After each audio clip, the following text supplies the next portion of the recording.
Can you please explain to me one empowering event of the memoir?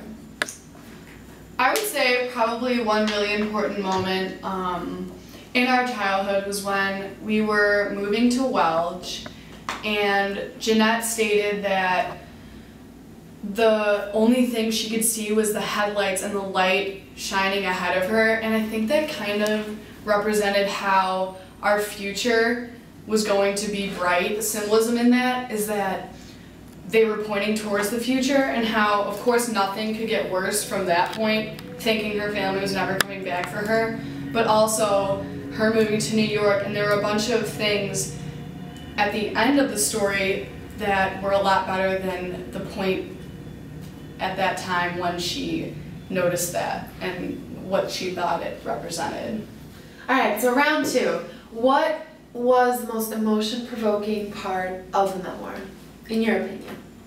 I would probably say it was the scene when Jeanette and her mother were having a confrontation about how Jeanette didn't think she was a responsible parent, and Rosemary, or Jeanette's mom, kind of retaliated and said the opposite, of course, and got all defensive. And I think that part really represented the tone and mood of the story really well, and how most of it was a lot of arguing and people being upset about whatever it was, their economic status, or upset with other people, and I think it really represented the overall tone of the story. How do you think Jeanette felt about that? How was her, you said that the tone and the mood of the novel, how did it affect her identity, her personality, her feelings? I think it really showed what she has to put up with, and how really she is a very patient person. There was this instance where the reader's surprised that it was the first time she really had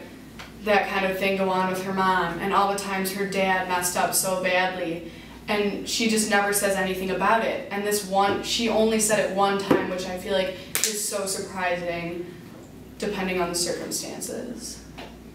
Okay, so Carly, give me an overview of Jeanette's parents' philosophy on life. They have many mottos that they go by. Do you have a specific one that you'd like to elaborate on?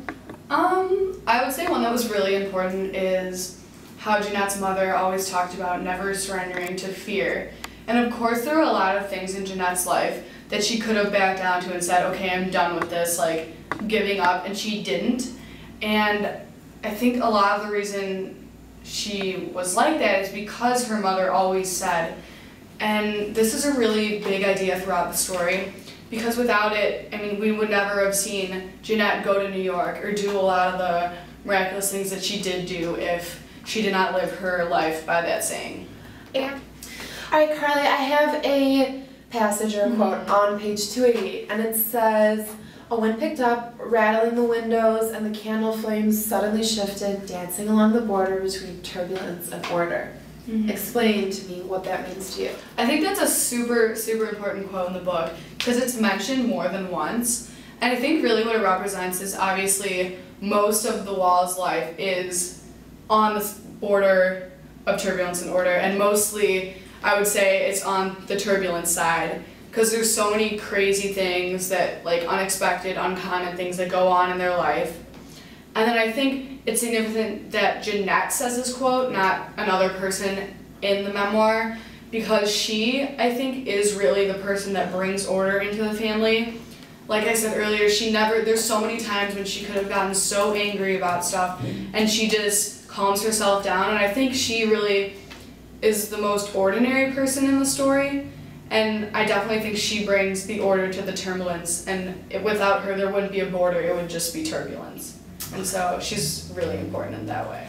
I would definitely say a lot of people think when they're doing nothing that it's boring, which at times is true, but I also think even if you do exciting things over and over again, it can also become really boring. And I think for a little while I would enjoy living a life like the Wallses did, but at some point it would get old and become boring to me. So it's kind of like going on a vacation, I guess, where it's like, it's great for a week or so, and then it's like, all right, I'm ready to get back home.